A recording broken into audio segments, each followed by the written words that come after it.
Okay, well, welcome to tonight's licensing subcommittee meeting. My name is Councillor Callum Nimmo, and I will be chairing tonight's meeting. The meeting is being broadcast live on the council's YouTube channel. If I lose connection and I cannot reconnect, then Councillor Wesley Harcourt will take over from me. So before we begin, I'd like to remind all participants of a few housekeeping points. So please keep your microphones muted unless you're speaking. Please keep your camera turned on when you speak at the hearing, and please note that the chat function has also been disabled. I also ask that members keep their questions and comments brief and to the point. So moving on to item number 1 of the agenda, which is apologies for absence of which we have none. Item number 2, do members have any declarations of interests? No, Chair. No. Fantastic. And item number 3, Jojo Convenience Store at 58 Fulham High Street, London, SW6 3LQ.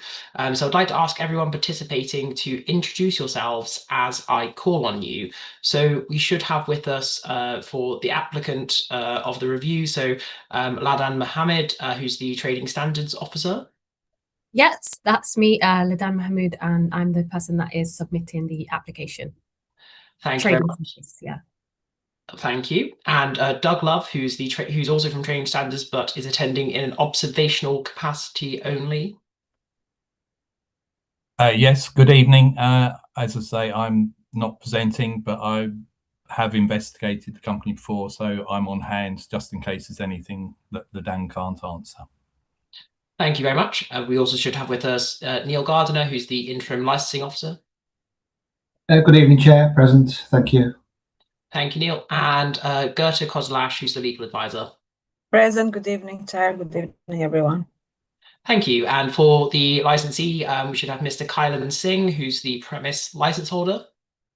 That's correct, Chair. I'm Mr. Surendra Panchal, representing the applicant, the license holder, Mr. Kalyan, who's right sitting next to me. You could see in the picture. I'll be presenting the case and I'll be speaking on behalf of Mr. Kalyan. Thank you very much. So that's Mr. Panchal, who's the client's licensing agent as well. And do we have with us as well Maninder Kaur, who's the paralegal? Yes, we got the paralegal right in front of me here. She's not in the picture, but she's around if required. Thank you. Thank you very much. And we do not have any representatives tonight at the hearing. So just moving on to quick points of procedure. So before we consider the application today, I'd just like to confirm that in addition to the main agenda, supplementary agenda A was published on the 19th of January 2026, namely yesterday. So I will quickly explain the procedure that the committee will follow. We will hear from the following. Firstly, the licensing officer will introduce the application. The applicant will present the grounds for the review. We don't have any representatives, so then the premises license holders representatives will also get to speak as well. So usually each party will address the committee for a maximum of 5 minutes, and following the presentation by all parties, the committee may ask questions of any party or any other person present at the hearing. Except committee members, no party has the right to ask questions of any other party at any time during the hearing. And following the presentation and the questioning, each party will be allowed a maximum of 3 minutes to sum up their case or representation. The committee will then retire for deliberations, and upon its return, I will announce the committee's decisions. And please also, just a quick reminder to keep your remarks as concise as possible. So moving to sort of the substantive of the hearing, can I firstly ask the licensing officer, Neil Gardiner, to introduce the application, please? Thank you, Chair. On the 25th of November 25, an application for a review of a premise licence under Section 51 of the Licensing Act 2003 was served by Fulham's Trading Standards team. The review application was made in respect of Jojo's Convenience Store, 58 Fulham High Street, London, SW6 3LQ, held by Mr. Kalyan Singh. Appendix 1, which is pages 11 to 17 of your agenda, shows the original review application made on the grounds of prevention of crime and disorder. The current premise licence can be seen in Appendix 2, which is page 18 of your agenda. During the consultation period, one representation was received, and this was from Councillor Lloyd Harris, and a copy of that can be seen at Appendix 3, which is page 23. Supplementary agenda item A details proposed licensing conditions and photos of a refusal log. Chair, in determining this application, the subcommittee must have regards to the representations and take such of the following steps as it considers necessary for the promotion of the licensing objectives. Chair, the options available to you tonight are to take no further action, to modify the conditions of a licence, to exclude licensable activity from the scope of the licence, remove the designated premises supervisor, suspend the licence for a period not exceeding 3 months, or to revoke the licence. Thank you, Chair. Thank you, Neil, for introducing the application. I'd now like to invite the applicant, Ms. Mahmood from Trading Standards, to speak. So you have up to 5 minutes. Thank you. Thank you. So I am here to present the review application concerning Jojo Convenience Store operated by Insaf Limited. The full details of our application can be found in the papers before you, pages 11 to 17, as mentioned. This review is brought under the ground of failure to promote the licensing objectives and the prevention of crime and disorder. The evidence demonstrates a persistent and a deliberate pattern of criminal activity at this premises, despite repeated interventions and warnings. This is not a case of misunderstanding or an isolated mistake. The business has repeatedly chosen to knowingly engage in criminal conduct, despite clear warnings and opportunities to comply. These goods are not only illegal, but they also pose a serious risk to public health. Cheap tobacco encourages smoking, non-EU cigarettes increase fire risks, and illicit nicotine products may contain unknown harmful substances. Duty-evaded alcohol could also have been counterfeit and potentially fatal. By purchasing and selling these products, the business is contributing to serious criminal activity beyond the shop. The Licensing Act requires license holders to promote the licensing objectives. In this case, there have been clear and repeated failure to do so. Allowing this license to remain in force would undermine the integrity of the Licensing Act and fail to protect the public. For the reasons that I have mentioned, I respectfully submit the revocation of the premises license is not only justified, but necessary. And I invite the committee to agree with my recommendations. Thank you very much for your representation. So I'd now like to turn to the licensee. So Mr. Panchal and sort of others, you have 5 minutes to address the committee. Thank you. Thank you very much, Chair. Chair, Mr. Kalyan, who is now presently the license holder since 2025, our recommendation to the committee is in most severe options, resort cases where no other step is sufficient to promote the full licensing objectives, we understand a revocation is there. But we feel in this case, Mr. Kalyan has pulled his socks up, and we feel that our recommendation to the committee is for a 3-month suspension rather than a revocation of the license. The reason we're saying that is the illegal goods purchased by the senior staff member, Mr. Gajinder Singh Sachdeva, who continue to influence the business despite not being the license holder. Mr. Gajinder Singh Sachdeva does not have a day-to-day involvement anymore now at the present moment. Mr. Kalyan Singh has fully taken over the responsibility from Mr. Gajinder Singh. Mr. Kalyan Singh is the present DPS and has a full authority since April 2025. The matter that was held, the matter that happened before then is no longer in any way happening now. There is no evidence of violence, disorder, or harm to the public, and no tin misuses, noises, or nuisance are issued. The DPS expressed willingness to cooperate and implement strict compliance measures, demonstrating readiness to align with the Council's expectations. There is an opportunity for rehabilitation. Suspensions allows the time to retrain all the staff in documents compliance, review the supply chains, install enhanced CCTV, which is being carried out now thoroughly, build the trust between the training standards and the inspection officers. This approach upholds the prevention of crime and disorder subjected through correction and eradication. That is what our view is.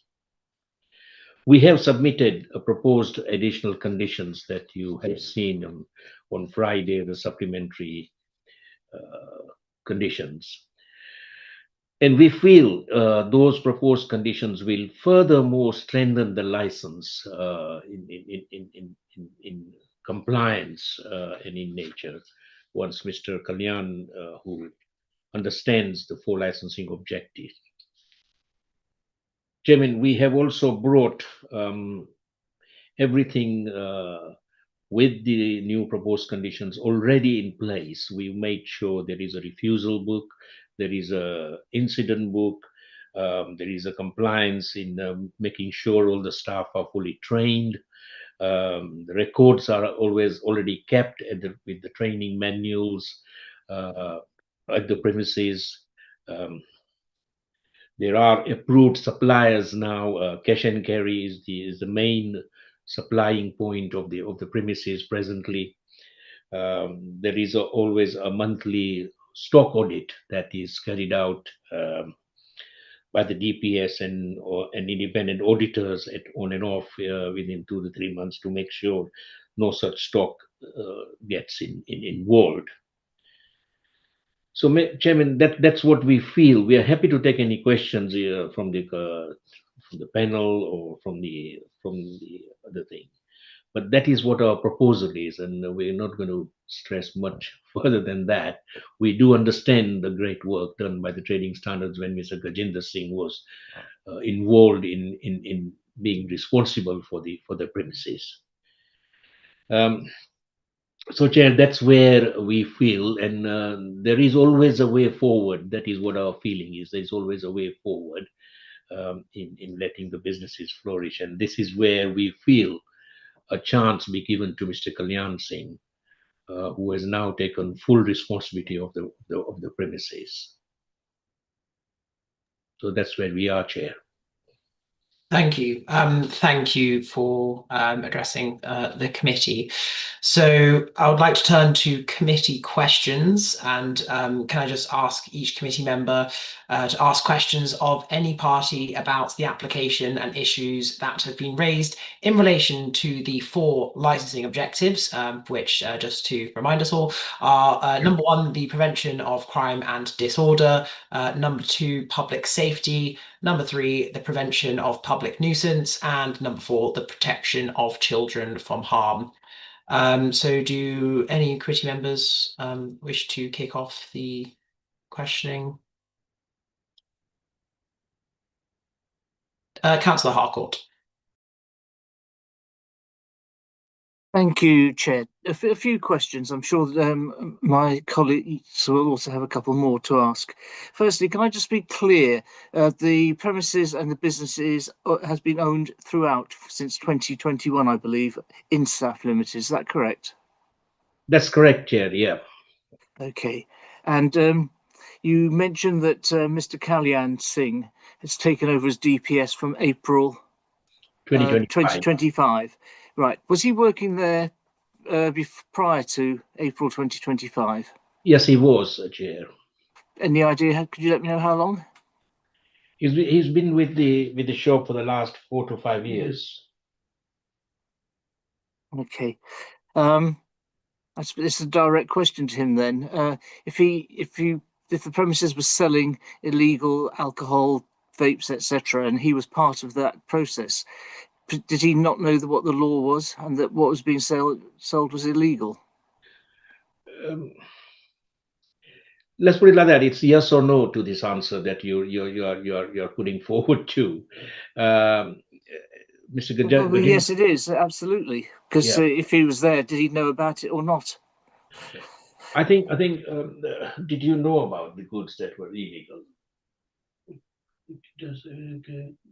वो लोग goods illegal था, आपको पता था जब ये दुकान में लगे? तो सर क्या बोलूं कि पता नहीं था. He wasn't very much aware, but he was aware of it. Yeah. Okay, thanks for that one. Next question is to the licensing officers. Can you just remind me how many? I've seen the papers, obviously, about the number of times you visited and found goods, etc., illicit goods. How many times have warnings, actually formal warnings, been issued? Hi, Councillor. I believe one warning has been issued from the enforcement table that's in the pack. Right. So after some of the early visits, when illegal drugs, not drugs, vapes and spirits were found, a warning wasn't issued? It was just what was it? Just a guidance? That would have come from trading standards who were conducting that operation at that time. And they're not here? Or is that something you could answer, Doug Love?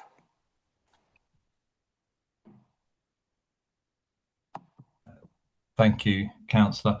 There have been several seizures. After the first seizure of e-cigarettes in July 2022, illegal e-cigarettes, there was an immediate warning letter issued to the then premises licence holder, Mr. Sachdever. After the first seizure of illicit tobacco and alcohol, Mr. Sachdever signed and the company signed a caution, and Mr. Singh, who's with us tonight, was given a warning letter, and I think at the top of page 14 the application quotes from that letter. So he very much did know that illegal things were going on. Then, sorry, what was the date of that one? That was on the 17th of June 2022 was the visit, and the letter of warning to Mr. Singh was dated the 20th of September 2022. Thank you. Yeah. But he also, in the test purchases that ran up to the recent seizure in March last year, we are sure that he sold on the last one himself, and we are fairly certain that he sold in the first one in August 2024. So he was very much aware. Okay, thank you. Is the other Mr. Singh still involved in the business? You said he's no longer the DPS, but is he involved in that? And in what to what extent? He no longer has the authority for any more purchases or anything. These goods that you look on were then, according to Mr. Kalyan, were purchased because he had the authority of purchasing the goods. At the present moment, Mr. Kalyan has taken over all the authority from Mr. Gajendra Singh. So Mr. Gajendra Singh has no authority to buy anything for the shop. But does he have any involvement in the business? He works in the business as a worker now, and they are working out the formality of what steps next to be taken. Okay, thank you. And my one final question, which is again back to licensing, given that the sale of illegal spirits and illegal tobacco, vapes, etc., is actually a criminal act, what has been done in terms of involvement of the police, and what can be done or could be done in terms of involving the police or any criminal charges?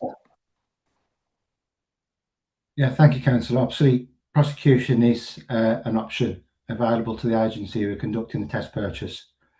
I'm sure at the time that was considered, but obviously on this occasion they've gone or opted for revocation of a licence via licensing subcommittee.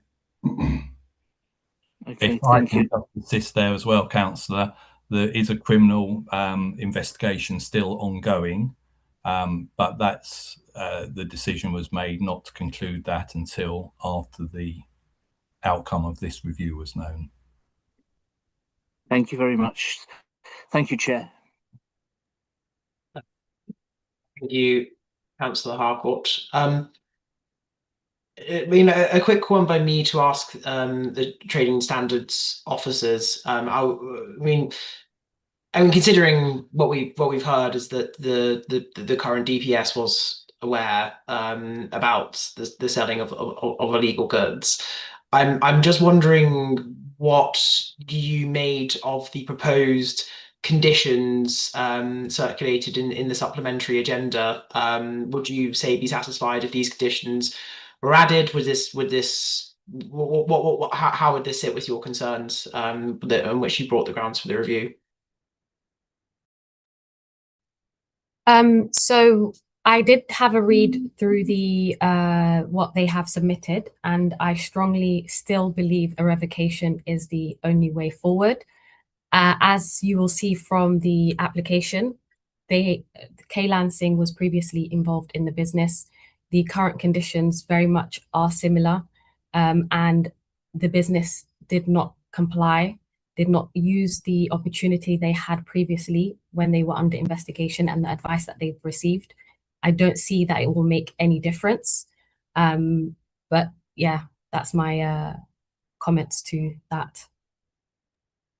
Thank you. And I guess a further question of yourselves, if I may. I mean, obviously, this committee's sort of powers only really extend to revoking the alcohol license, right? And sort of in our function as sort of representatives of the community in Hammersmith and Fulham, it's quite deeply concerning about the selling of illegal tobacco.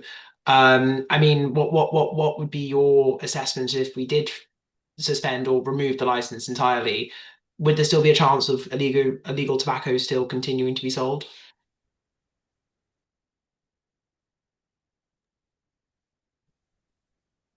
Yes, Councillor, it's possible that if the shop continues under the current ownership, the removal of the license won't necessarily prevent the illicit tobacco being sold. However, there's also the illicit vodka that's been seized on 2 occasions. Now, on the first occasion, it was in the storeroom and it was still in complete boxes. And what we were told at interview was that it had never been put on sale because Mr. Sachdeva was concerned about the legality of it. On the second occasion in March last year, the illicit vodka was found on the shelves. Now, it is vodka that we believe to be genuine, but just non-duty paid. So it's had a back label change and it's been diverted from export stock. However, the business buying that vodka is highly unlikely to know that that was genuine. It may have been counterfeit and it may have been highly dangerous. Removing a license would prevent that. And also it would make it quite likely that the business would have to be sold, which means, then obviously illicit tobacco wouldn't be sold. Thank you for that. And I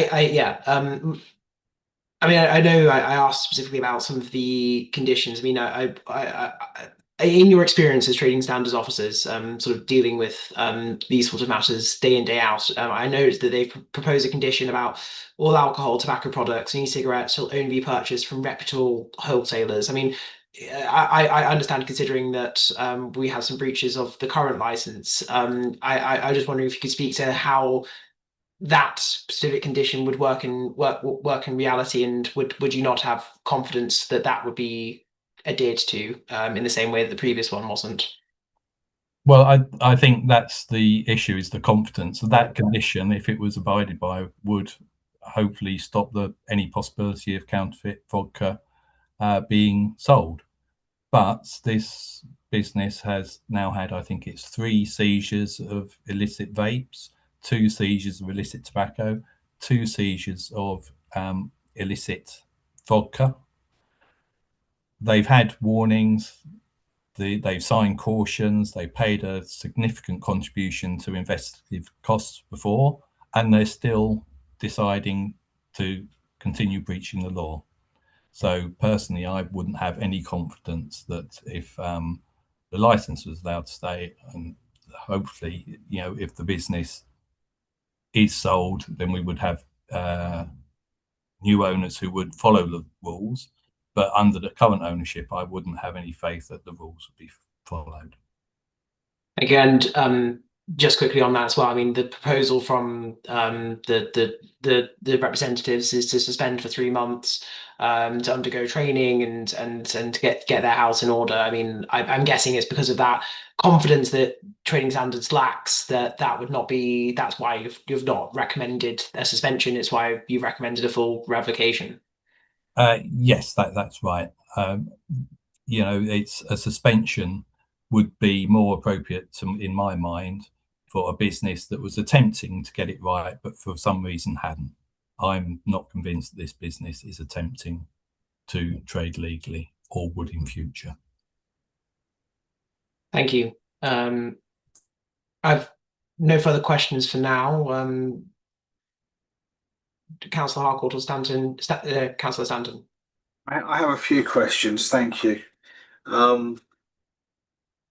Most of my questions, I have to say, have already been asked. This is kind of a bit more for clarification than anything else, really. Can I just ask trading standards firstly? There was obviously a lot of self-evidently illegal product in the premises, you know, be it because it was, you know, illegally sized vapes or marked, you know, duty free. Was any investigation done though onto the other items in the store, the other items of alcohol, as to whether they had been legally purchased or not? You know, whether receipts or invoices or. It's the answer to that, Councillor, is there's a verbal, a visual check done.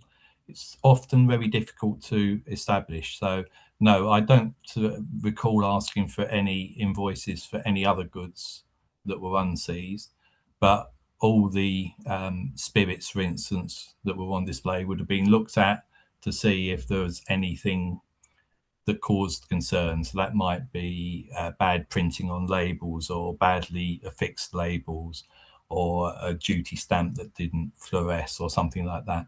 So, but, you know, beers, for instance, it's impossible to tell because it's exactly the same packaging and there's no requirement for any duty marking on beers. So I was more, so if I can stop just for 1 second, I was more, I guess, curious as to whether,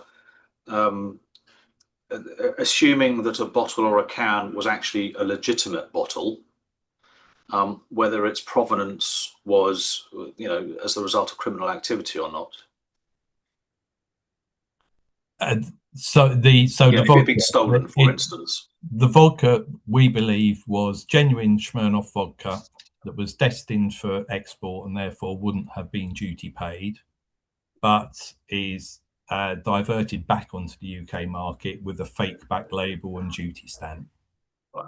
Okay. So it's a common thing that organised crime groups make fortunes doing this sort of practice, and it's typically sold through the vans or from very iffy cash and carries. Okay, thank you. Thank you. Thank you. Turning to Mr. Panchal and Mr. Singh, can I just ask? So, just so I can understand the business structure, the business is owned. Well, Mr. Carr is the sole director of the business. Who actually owns the business? It's owned by Mr. Kalyan Singh, who's sitting next to me here now. So he owns the business. Okay, fine. It's owned by Isha Kaur. Okay, so yes, sorry. Apologies for my pronunciation. Okay, so Mr. Kaur owns the business, and Mr. Kaur's father is Mr. Gajinder Singh Sachdeva. Yep. That's right. Okay, but so he doesn't own the business. No. He has no holdings other than familial kind of relations. And so now, how many other employees are there of the business? Due to the size of the business and due to the thingy, it only requires a person per shift to run the business. So hence, there are only two people presently were running, Gajendra and Kalyan, running each shift. So in the morning, Mr. Gajendra would open, and in the afternoon, Mr. Kalyan would take over. But presently, Mr. Gajendra is been removed to have any responsible authorities. So Mr. Kalyan's now holding more responsible authority on the business than anybody else, and it has shown a lot of improvement. So that's where we are here today. To say, yeah. So who removed him from authority? Mr. Kalyan saw the problems that were created by Mr. Gajendra Singh over the period from 21 onwards. And hence, both of them had to sit down. And what Mr. Kalyan's suggestion was that if we want to carry on with the business, this is the only way forward, because you're causing more problem than anything else. Hence, that is where, if you look at the the page 14 and 15, the evidence is brought in by the trading standards. Most of the time, what you see in is all done by Mr. Gajendra Singh rather than Mr. Kalyan Singh. And hence, that is where that is why we're suggesting to the committee that there is a way forward. It is a small shop. It is not doing something that could be millionaires or what. Thank you. I mean, I guess part of the problem that I have is reading the report. It says that all the tobacco and e-cigarettes were concealed in different locations around the shop, some in crisp boxes, some behind food, some in boxes. You know, so given that there was only ever, you say, one person working in the shop, one would assume that both employees knew of these. And so Mr. Kalyan has, been actively involved in this, in the selling of illegal products, and would have known that they were, because why else would they have been concealed? So really, my problem is, I hear what you have been saying, and I understand and hear what your suggestion about a possible 3-month suspension rather than full revocation. But given that involvement, that in-depth involvement that he's had in this, what can he say to us as a committee that would mean that we would actually believe that he is reformed, and that we can put our faith in him?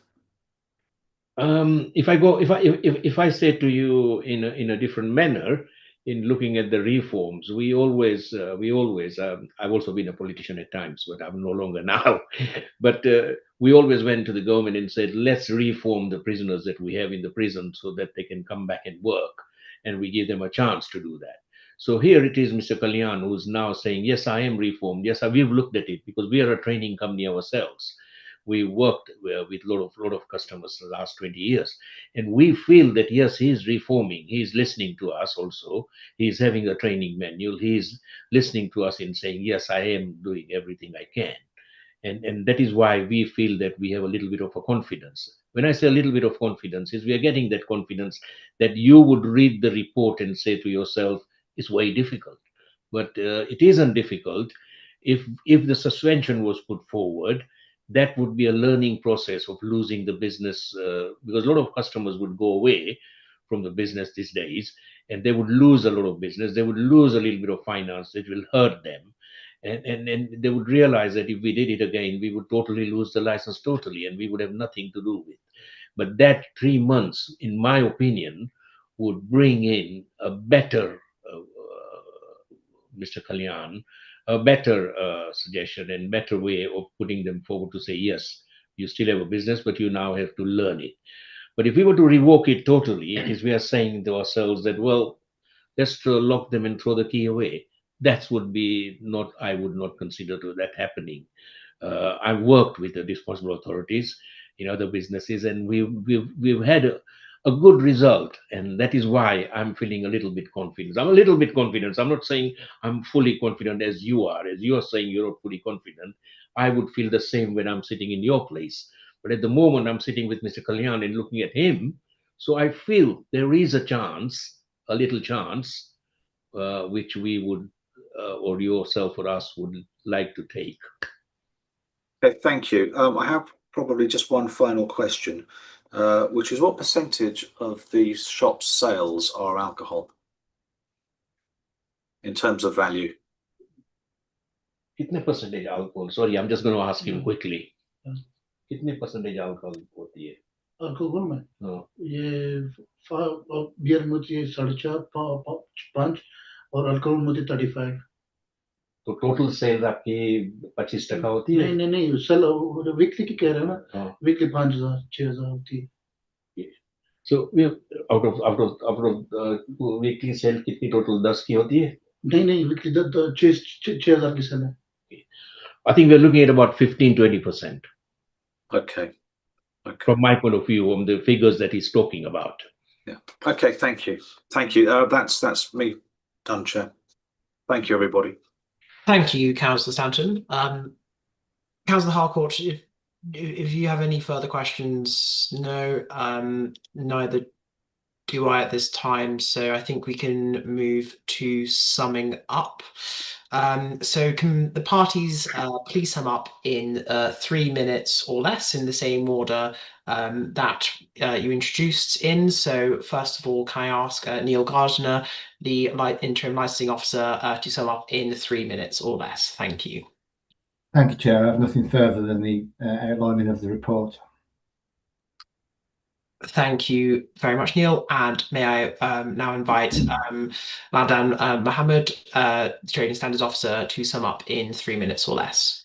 Yeah, I just want to point out that the current director of Insaf Limited is the daughter of Sachdeva, the previous licensee. And as we've already discussed, Kailan Singh was previously involved with the business when we did the previous investigation. And once again, this further confirms our distrust and loss in confidence that they will adhere to the licensing objectives. And that's it. Thank you. Thank you very much. And lastly, please may I turn to Mr. Panchal, the client's licensing agent, to sum up in 3 minutes or less. Thank you very much, Chair.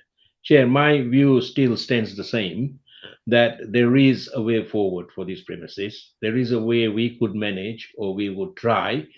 Again, we keep saying we could try, and we all are sitting there to try and make sure the businesses flourish.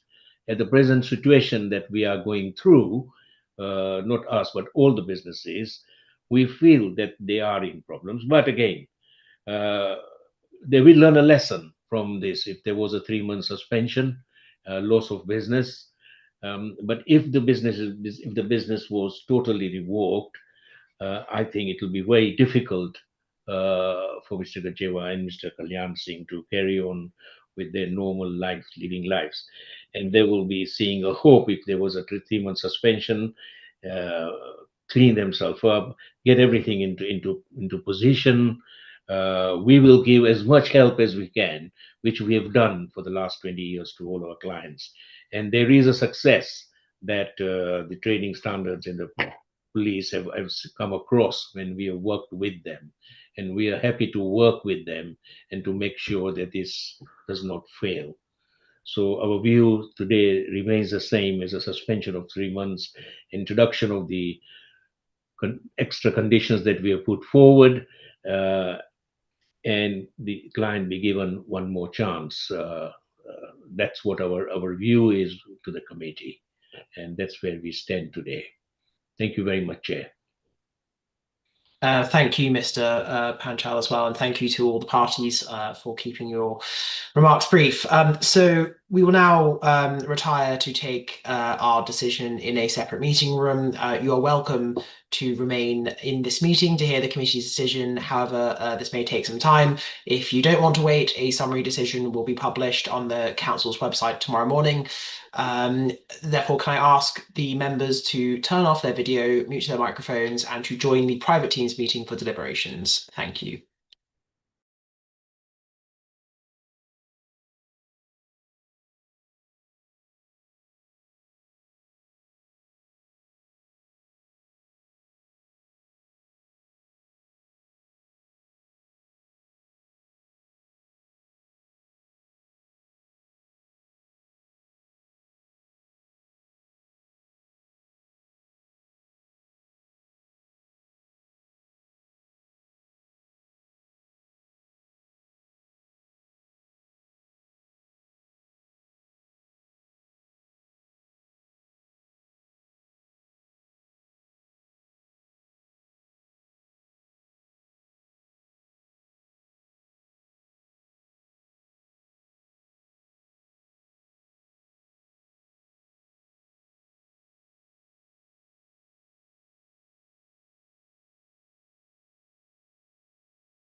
Oh, good evening. So the committee has decided the following. So in the London Borough of Hammersmith and Fulham, it's the summary decision of the licensing subcommittee, otherwise known as the committee, on the 20th of January 2026 in relation to Jojo Convenience Store, 58 Fulham High Street, London, SW6 3LQ, otherwise known as the premises. So the committee has considered an application from the council's licensing authority for a review of a premises license under the Licensing Act 2003 on the ground of the prevention of crime and disorder. In summary, the committee has decided, after taking into account all of the individual circumstances of this case and the promotion of the 4 licensing objectives, to revoke the license. A copy of this committee's full decision, including its reasons, will be sent to the parties forthwith. If any party is unhappy with the decision, they are entitled to appeal to the Magistrates' Court within 21 days from the date of notification of the full decision. That's the decision of the Licensing Subcommittee on the 20th of January 2026. Well, thank you very much, everyone, for being here this evening, and I'm wishing you a lovely evening. Thank you. Thank you very much, Chair. Thank you. Thank you, Chair. Thank you. Thank you.